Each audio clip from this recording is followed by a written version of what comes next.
Drama serial डायन की आने वाली किस्त निहायत सनसनीखेज होने वाली है, क्योंकि अब मशा का असल चेहरा सबके सामने आने वाला है। पुलिस वाले को मशा के खिलाफ तमाम सबूत मिल जाएंगे, जिन्हें वो बराह रास्त जुवार शाह को दिखाकर बताएगा कि आमिर और जावीद के साथ जो कुछ हुआ उसमें मेशा का हाथ था। यही नहीं बल्कि तुम्हारी बहन की मौत में भी तुम्हारी आया, यानी तुम्हारी बीवी मुलव्वस थी। अब जब ये सच जुवार शाह के सामने आएगा कि ये सब कुछ मेशा ही कर रही थी, तो देखना यह है कि जवार शाह मशा के साथ क्या करने वाला है। क्या माशा जुवार शाह को यह भी बता देगी कि वो दरअसल नहाल है? और अगर यह सच सामने आ गया तो जुवार शाह नहाल के साथ क्या करेगा? दूसरी तरफ माशा एक के बाद एक चाल चल रही है। अब आमिर को भी पता है कि मशा ही नहाल है, लेकिन वो ये बात जबान पर नहीं ला रहा। जब उसने मशा को अपने सामने देखा तो उसे अपनी बीवी फौजिया को बता देना चाहिए था कि यह नहाल है, और जो कुछ हुआ वो उसी ने किया। लेकिन आमिर डरा हुआ होने का ढोंग कर रहा है और खामोश है। जुवार शाह तो जैसे मशा के जादू में जकड़ चुका है, यहां तक कि वो मशा के साथ डिनर करने बैठता है और इसी लम्हे उसे प्रपोज करते हुए कहता है कि मैंने तुम्हारे लिए अंगूठी लाई है और चाहता हूं कि ये तुम्हारे खूबसूरत हाथों में पहना दूं।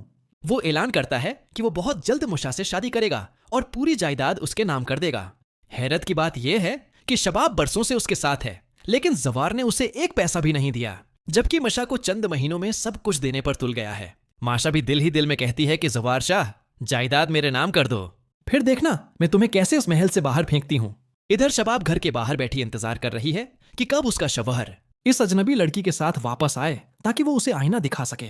जैसे ही जुवार और माशा घर आते हैं, शबाब गुस्से में कहती है कि बस बहुत हो गया जुवार, तुम ये सब क्या कर रहे हो? अपनी बीवी और बच्चे को छोड़कर उस लड़की के पीछे क्यों जा रहे हो? जुवार जवाब देता है कि मुझे उसमें इखलास नजर आता है, कोई है जो मेरा फायदा नहीं उठा रहा। शबाब तंजन कहती है कि सभी अपना फायदा देखते हैं, और अगर मैंने तुम्हें दूसरी शादी के लिए इस्तेमाल क्या तो अब तुम तीसरी शादी करके ये साबित करना चाहते हो? जुवार साफ कह देता है कि वो किसी की नहीं सुनने वाला और मशा से शादी का फैसला कर चुका है।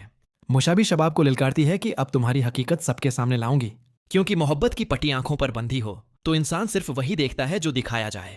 तुम अब जुवार के लिए बेमानी हो चुकी हो, मोहल्ला की मलका से भी बदतर हालत तुम्हारी हो गई है। शबाब धमकी देती है कि मैं तुम्हें जिंदा नहीं छोड़ूंगी, लेकिन मिशा कहती है कि मुझे तुम्हारी माफी की जरूरत नहीं, बल्कि तुम्हें मुआफी मांगनी पड़ेगी जब जुवार तुम्हें उस घर से निकाल देगा। अब शबाब मुशा को खत्म करने का मंसूबा बनाती है। वो कंट्रैक्ट देती है कि मशा को मरवाया जाए, लेकिन जैसे ही एक तेज रफ्तार गाड़ी मशा को कुचलने आती है, जुवार बरोकत पहुंचकर उसे बचा लेता है। मशा शकर गुजारी का इजहार करते हुए कहती है कि हमें जल्द शादी कर लेनी चाहिए, और वो चाहती है कि जुवार शबाब का कमरा खाली करा दे ताकि वो उसमें रह सके। जुवार फौरन शबाब को हुक्म देता है कि ये कमरा खाली कर दो, वरना नौकरों से सामान बाहर फेंकवा दूंगा। इधर मिशा का अगला मंसूबा समीर को भी खत्म करना है। वो डॉक्टर साहब के पास समीर को ले जाएगी, जहां दोनों मिलकर समीर को मार डालेंगे। हकीकत में डॉक्टर साहब ने मिशा यानी नहाल को सिर्फ अपने मकसद के लिए इस्तेमाल किया ताकि अपनी बेटी को इंसाफ दिला सके, लेकिन उस खेल में मेशा खुद एक मुजरिम बन चुकी है।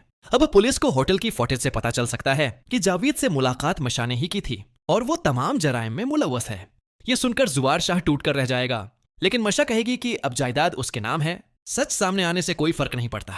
मुमकिन है मशा खुद अपनी हकीकत जाहिर करे कि वो नहाल है और जुवार से पहले ही शादीशुदा थी और उसके बहन भाइयों ने उसे मारने की कोशिश की थी, इसलिए वो बदले के लिए वापस आई। लेकिन जब जुवार को पता चलेगा कि मेशा ही नहाल है तो वो उसे जिंदा नहीं छोड़ेगा। आखिर में या तो मेशा मरेगी या जुवार शाह, क्योंकि इस कहानी का खुशगवार इंजाम नजर नहीं आ रहा। या तो मेशा जुवार को मार देगी या जुवार मेशा को। आपका उस बारे में क्या ख्याल है? कमेंट करके लाजमी बताइएगा।